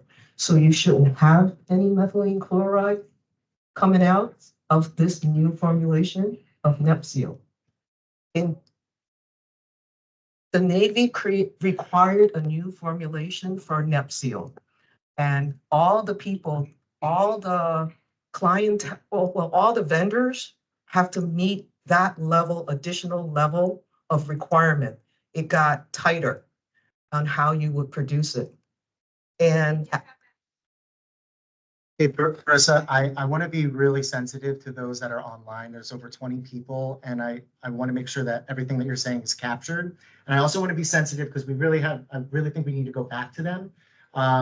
So yeah, I'm going to make sure that there's no residents that are online. I want to give them an opportunity. I think that's really important. So Alice, if you don't mind, thank you. We're going to come back. I think there's additional questions and answers needed for everything that you brought up because it's extraordinarily important. But Delaney, I do want to go back to you to see if there's any Ivy City residents that are online. If you're having technical difficulties, if you don't mind sharing your questions via the chat, that way Delaney can share your question for you. But Delaney, I'm going to turn it back over to you to see if there's anybody that has questions that live in the Ivy City community first. Yeah, I want to read out the question from Naja, having technical difficulties, but they asked, has the cumulative impacts the facility has had on the area been assessed, and where can people access that data? And what about the ripple effects of the pollution? It's not staying in one area, the wind carries it, and it doesn't get less toxic that way. Trying to shorten just for time a little bit. So they're just kind of wondering, no amount of lead is safe for human health, and sure, it's the same for the pollutants that this facility is emitting. So if anybody could speak on cumulative impacts the facility have had and kind of the ripple effects of the pollution. Does anyone from EPA or DCDOE want to? Yeah. I'm not really sure, and I understand, and I want to be very conscious of this. I understand that there's lots of residents in here as well, but we're trying to balance this out virtually and in person, and there's a chance that there are obviously residents online. So I'm really trying to be sensitive to that, and I really appreciate your patience with me as we go through that. Why don't we try to get through this question first, and we can still try to identify that residents should come first, both in person and online. But can we talk very briefly about the community? You introduce yourself. Sure. Carl Markevich, toxicologist. Can you hear me, Delaney? Yes, we can. Okay, great. I think one of the questions was there a report or where you can review cumulative impacts? And that has not been done yet. The data is on the EPA website, and the URL was provided so you can look at the data. In the final report, we will look at the data in total, but cumulative impacts, and I think what you're referring to is adding up all the chemicals. If you're exposed to 10 chemicals or 100 chemicals, what's the impact of the combination of chemicals, not just a single chemical or a binary mixture, two chemicals. That's really difficult in the toxicology world. We don't have a lot of information on how complex mixtures, when you have 10, 20, 30 chemicals together, I mean, we will do the best that we can, but it would be in the final report, which will be later this year, we hope. Thank you, Carl. We're going to come back in person. Ivy City residents, questions? Good evening. Thank you. Miss Ann, if you all don't know, well, Hannah and the other lady don't know how we can get that shut down, who do you all tell us where we need to go to get it shut down? Because it does not belong in our neighborhood. And how many more residents have to get sick and die, or, before y'all realize there is chemical poisoning? It's poisoning us. I have a porch I can't sit on because of the smell. I don't think that's fair to us. And if she's still been here all these years, I was born and raised here. That building been there. So how in the world can y'all not get her shut down or get her moved from out of our neighborhood? That don't seem fair to us as Black people, and we are homeowners raising kids. This lady shouldn't have to live like that. We shouldn't have to go through this. So if y'all don't know who we should be able to go to that get them shut down, who can give us that information? That's my question.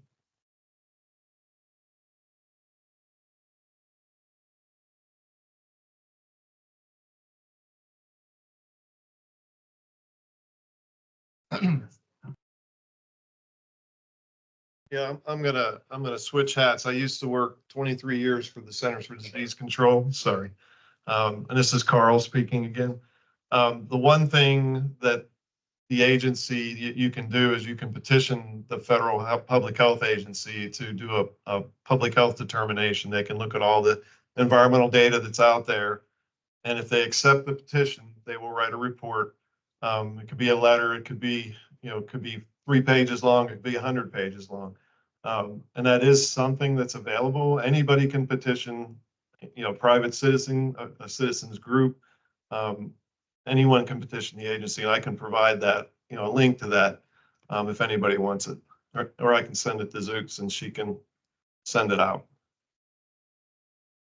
And just to piggyback off that real quick, because I know we have some more questions, we talked a little bit about having a task force put together, and I think these are the things that we want to bring to this task force in a unified way with the community representatives and leaders to try to find ways, like through the Agency of Toxic Substance and Disease Registry and other opportunities for the community to take the necessary steps to do what you feel is best for the community. So we're looking forward not just to have community meetings, but really start a meaningful task force and be side by side with each of you through that. Again, we're going to go back online to see if there's any questions, Delaney, or we'll probably just have time for one because if you want to come back here in person, there's some few questions here. So Delaney, any questions online? Yes, just trying to go in order here. Sean Davis Jr. asks, has DOEE done any assessment of facilities like NEP and whether or not they will help DC reach its 2025 GHG reduction goal? Is that something that you all? It's okay to say that you may not know, but it's something that we can get back to. You would have to have it come up. That's fine. And if you don't mind introducing yourself too, sure. Just be careful coming up here. Good evening. I'm Steve Hours. I'm Chief of Air Quality Permitting with DOEE. I'll just note as far as greenhouse gases, typically with greenhouse gases, we're dealing with some very specific types of pollutants. Carbon dioxide, methane, and a few very specific things like hydrofluorocarbons and chlorofluorocarbons, things like that. From what sampling we've seen, both from the DOEE sampling and from what we've seen of EPA's sampling, we're not seeing the types of pollutants that affect the greenhouse gas and climate change type of things. So that's really not type of issue that we're dealing with here from a greenhouse gas standpoint. A lot of that, if you're dealing with greenhouse gases, you're talking about typically most of it comes from fuel burning and things like that. And that's not something that is an activity here at this particular facility. So, yep. Thank you very much. We're going to come back here in person for Ivy City residents who have yet to ask a question. We have someone. It can be comments, 100%. It doesn't have to be a question. That's one thing that I should have made clear in the beginning. Absolutely. Yeah. Yeah. Yep. We have, Lily, we have a question up here, right up here. Take your time. By the way, this is being recorded, just so you all know. So we're capturing all of this. Hi, President. I've been living in Ivy City all my life, so like 18 years. I mean, I had a couple clarifying questions and then I have comments at the end, but this one is for Miss Alice. When you were speaking about the testing that you guys were doing, what I had got from it, so you can correct me if I'm wrong, but it seemed as though like you guys were saying that there were levels detected, but you said that it didn't constitute a residential health concern. So I guess my question is, what necessarily constitutes a residential health concern? Because what it kind of sounds like is that there is a threat posed, but it's not necessarily something that's like as big as a pandemic. But I just want to know exactly what would put that into effect. Sure, yeah. It's a really good question. And let me start by saying that we have comparison values or screening values. I'm sorry. Comparison values or screening values, and the ones that we use, the ones that I use when I look at the data are for residential exposure. So that means 24 hours a day, 7 days a week, 365 days a year. And it's adults and children. It's the most sensitive person within that. So in all the data, all the TO15 data that I've looked at, nothing has been above that's a residential screening value. They've all been below that. So that's good news because the levels haven't reached that. If it was above that, then we would say it may not necessarily mean there's a health effect, but we need to look at it further to understand it because there's something going on there. Why are we seeing it at an elevated level? We haven't seen that yet, but we don't have the complete set of data yet. And once we do the next round of the other three, we'll do that same type of comparison. And the other thing I wanted to mention is there's different ways of looking at chemicals because you can look at things from an acute standpoint. If I breathe it in and I have upper respiratory or throat or eye irritation, that's an acute effect. It takes a one time or a couple minutes. It can be something that you could be exposed for less than a year, say a month to a year. That would be a subchronic, or if you're exposed for many, many years, it's a chronic effect. So I want to understand what's going on in that acute, that subchronic and chronic. And those screening levels are different depending upon those time frames. So I'm trying to look at it in a comprehensive way like that. Not necessarily Miss Hannah, but more essentially I didn't know there was more than one person representing the DOE, but you guys spoke about how NEP was forced to put I can't remember what that acronym stood for, but an OCP, and that you guys were essentially ensuring that the plan somehow went into ensuring that they weren't, I guess, what it sounds like is that they're not going to produce the chemicals as much, but the plant is still there, which is not necessarily our end goal, but I understand it's one step. But in viewing the plan that you guys presented to us, that they presented to you, like, I don't know how to put it in the most gentlest terms, but the plan feels very juvenile. It doesn't feel very put together. Like reading through it, like I just graduated high school, it looks like something someone would turn in 15 minutes before class. Like it doesn't necessarily feel like something a company that is producing chemicals for the Navy would need to show to a government office to ensure that they care somewhat about residents and more about their business. So I guess what I'm trying to ask is like, what is the essential process for holding them accountable for? Because it's like, I understand that the family that owns the company or the group that owns it isn't very receptive to the neighbors. However, they're receptive to you all, and it kind of feels like trying to speak from my perspective, it kind of feels like you guys are giving them a lot more leeway. And it's like, I understand like trying to communicate with a company rather than speaking to the residents, because I mean, it's easier to have a bunch of us come together than them, it seems like. But what exactly does the DOE do to ensure that like this company isn't just like running around you all while running around us, and like we're trying to get you guys here? Like it kind of feels like they're playing a game with all of us, and we shouldn't necessarily be addressing you with these concerns and being mad at you, and then you being mad at us, but more like being mad at them. But I can repeat the question if needed because I said a lot of words, but yeah. Okay, I think that obviously there's a lot of different issues involved, so, you know, I understand kind of, I'm trying to address a couple of them. So, one, as far as the odor control plan they submitted, like, does it seem, you know, reasonable, or is that kind of in the realm of what we expect? I mean, I think as far as, what we're looking for generally is we're looking for the type of facility they have, for the type of equipment they have. Are they looking at all reasonable measures, anything that they could possibly do to reduce the odors, or to you know, mitigate the odors, but you know, to try to reduce the odors. So, you know, what they've submitted is they're trying to look at ways to, you know, contain it, filter it, and those types of filtration devices are generally along what we'd see for similar types of facilities. So I think generally it is the direction they're headed is sort of in line with what we would expect for a facility of that type.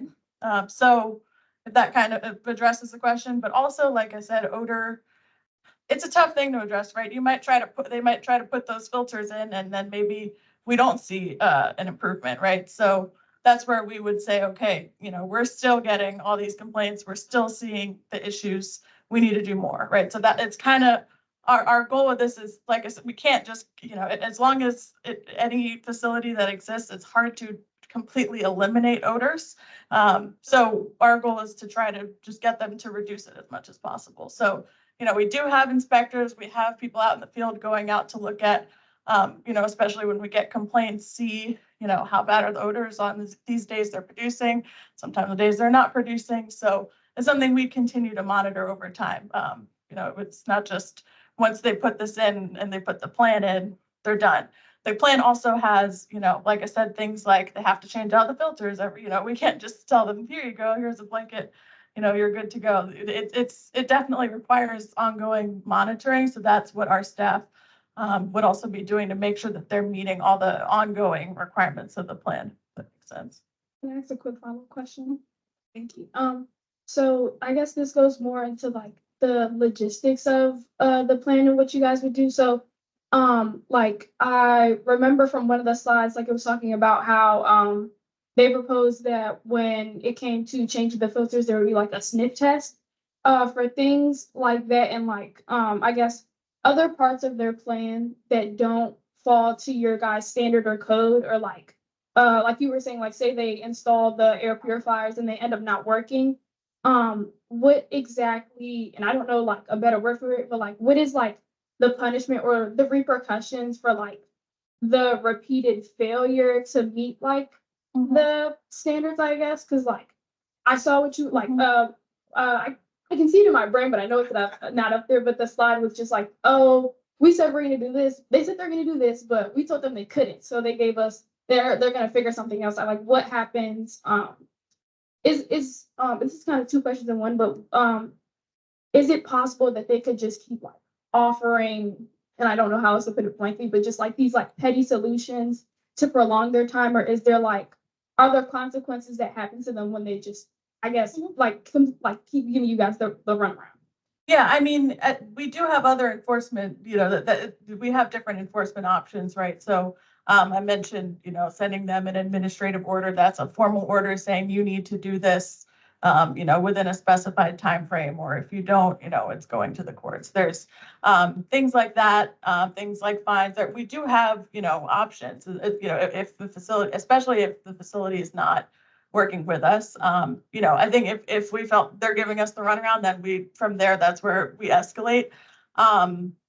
generally if a facility is operating in good faith with us, trying to meet the requirements, we give them, if there's, we're trying to comply, we can't figure out how we go about this, we try to, come up with a solution, right? We can't just say, well, you're trying, but, there's no answer here. So just, what we try to do is come up with a solution that works. And if they're not operating in good faith, then yes, that's where we have other options. We do have those steps we can take. Thank you. Hannah, before you go, could you actually give your answer to the first question that was given about what level is actually considered, right, to be safe? Because I recall from your presentation that there were residential screening levels involved in your analysis of the formaldehyde and acetonitrile. Sorry, the question about what do we consider to be a safe level you're asking? Yeah, I think that what Carl explained of sort of looking at those screening levels is, exactly the type of analysis we would do. Huh? Come on, good.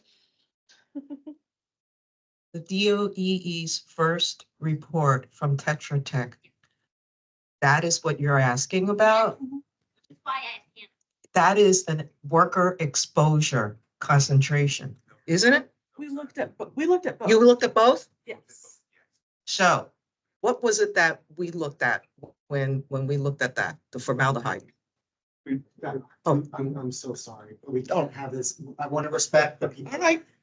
So I really want to respect the people online, and this is kind of a hardest job.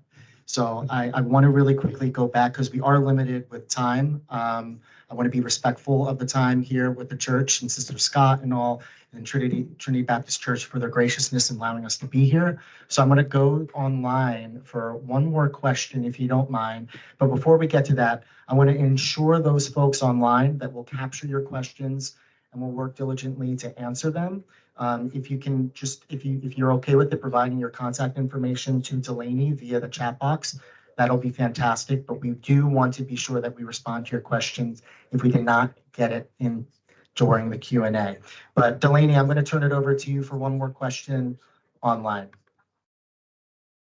Oh yeah, the next one was on president. Hey, Delaney, can you repeat that? Can you hear me now? Okay. Yeah, it's a little bit low, but if you want, if you can share your question, I can repeat. Okay. Berhan is an Ivy City resident, and your microphone should be unmuted. You should be able to unmute if you'd like to come on and ask your question. If not, I can read it from the chat. Yeah, can you read it? Yeah, hello. Yep. Oh, hi, how are you? Yeah, I'm Berhan, I'm Ivy City resident. So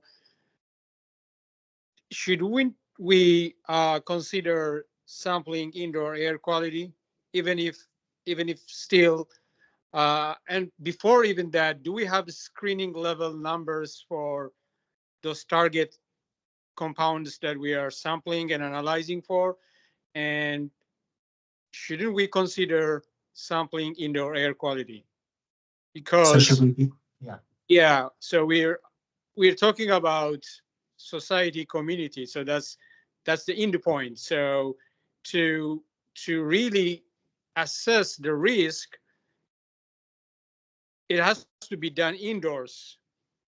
Yes, it makes sense to monitor it outdoors, but and that's where the dilution happens outdoors.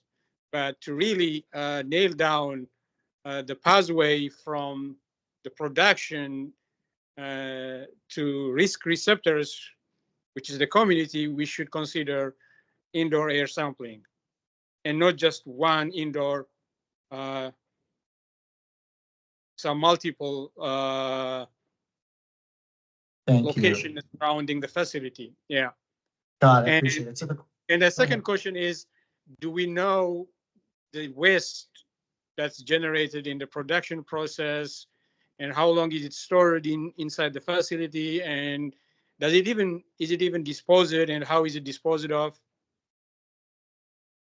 Thank you. Thank you. No, we really appreciate it.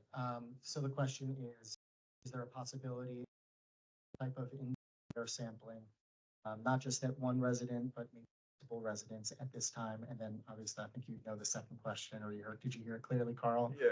Okay, do you want to come up and?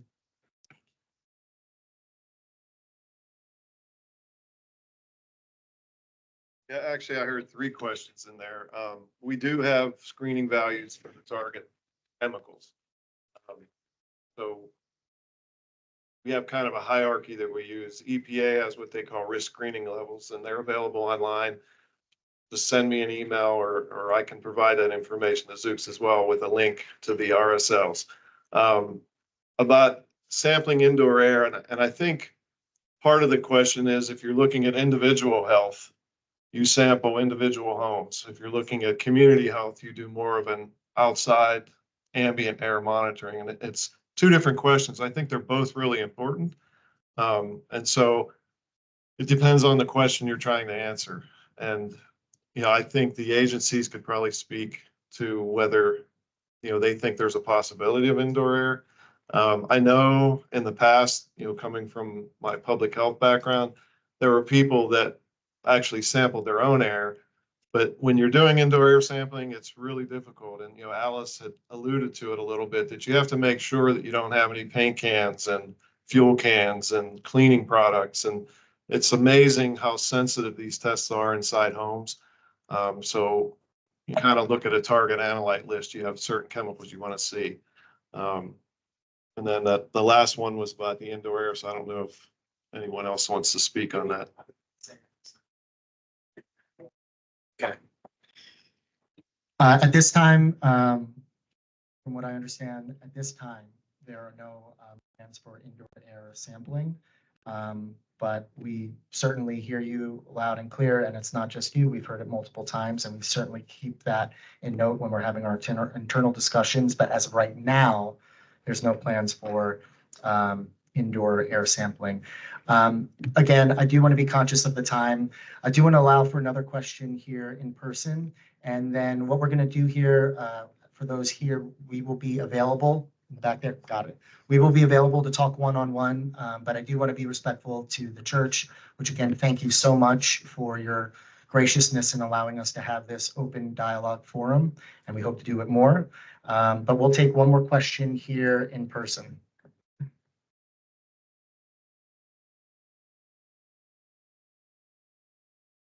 Hi, nice to meet everybody. My name is Makai. I think I'm about to be 6 years residency up in here. And I got a question for DOEE. What is the authority what is the other authority that y'all enforce? Because earlier you said that they told y'all they closed the vent, but y'all didn't go in and investigate. So I want to know, what is the other types of authority that I enforce? Because what it really sounds like from listening to this whole presentation, it kind of just sounds like y'all are justifying their actions in some sort of way. There's no type of what's the consequences being dealt to them. It's just kind of like y'all just smacking them on their hand and just giving them all with a fair warning. So I just want to know, what are the other types of authority that y'all enforce?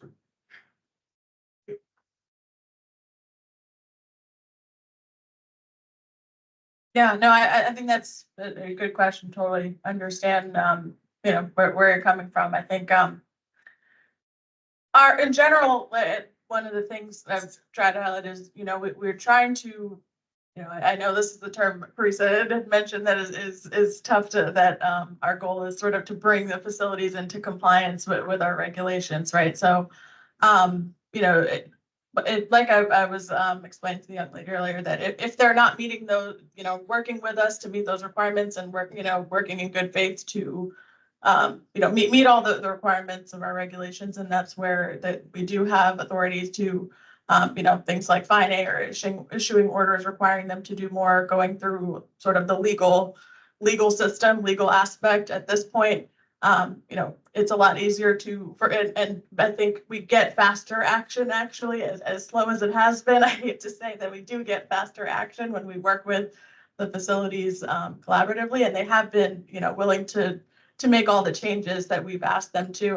The roof vent they did, that was in the past couple of weeks. So again, maybe the past 2 weeks, they closed it off. So yes, that we specifically haven't verified, but that wasn't required at this point, right? So before we approved, that's why I said before we approved any plan that we would go in and check to make sure they're meeting all the requirements. So that answers the question. Okay, thank you. One sec. Hello? Yep. Lily? Yep, we have about another minute or two, so of course. Unfortunately, the folks that are online want to certainly hear your question. Thank So you. this is my niece who lives next door to this facility. Her sons have asthma. They go to the hospital every month or every other month. So I want to know what's being done. If you walk up on her porch, whoever is investigating, whatever company, whatever DC agency, when you walk into her yard, all you smell is burning wires. Her children should not be sick. I listened to y'all online, and this is why I am here. I'm late. Y'all have been here for a while. But I kept listening to everybody speaking and talking what they wanted to talk about. My nieces and nephews are ill because of this building.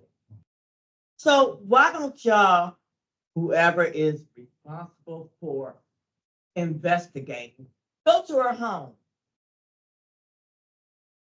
on Capitol, it's Capitol Avenue. Is that it? Walk into her yard, step up on her porch. You can smell the burning wires.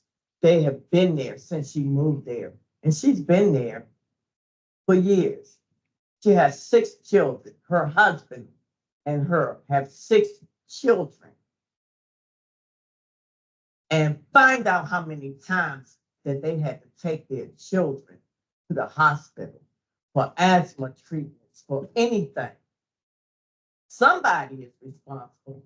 Somebody needs to find out. Thank you. Thank you. I want to know how long is the chemical active? On production day or whatever, how long do the chemicals stay active? Around 3 to 4 hours.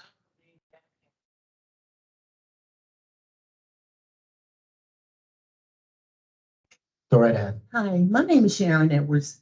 And if I'm correct, you can go in a restaurant and pop in a restaurant and inspect the restaurant. So when they tell you all that they are putting different things up for protection for the residents in the area, why can't you go in there and pop up at any given time? You should be able to do that to see if the vents are working, to see if they're the vents or the vents are working. Whatever's in there that you all are supposed to put in there that you're telling them they're supposed to have and they're not having it. Because just like anything else, once you tell them you're coming, they're going to get it right. So can you pop in at any given time to make sure they're doing what you say they're supposed to be doing and they're following regulations instead of giving them heads up that you're coming? Yeah, we can and we do. We pretty much, when we do inspections, especially when we get complaints, they're pretty much always unannounced, unless, there's some specific thing we're trying to, but but yes, we do. Well, it's an issue now, so you should be popping up on in any given time. You shouldn't have to wait till a complaint is coming because complaints been going on for years. Yep. That building has been there. Hey, Sabrina, we have a minute. I want to give you the final word. Real quick before we do that, I just want to thank all those that are online for your participation.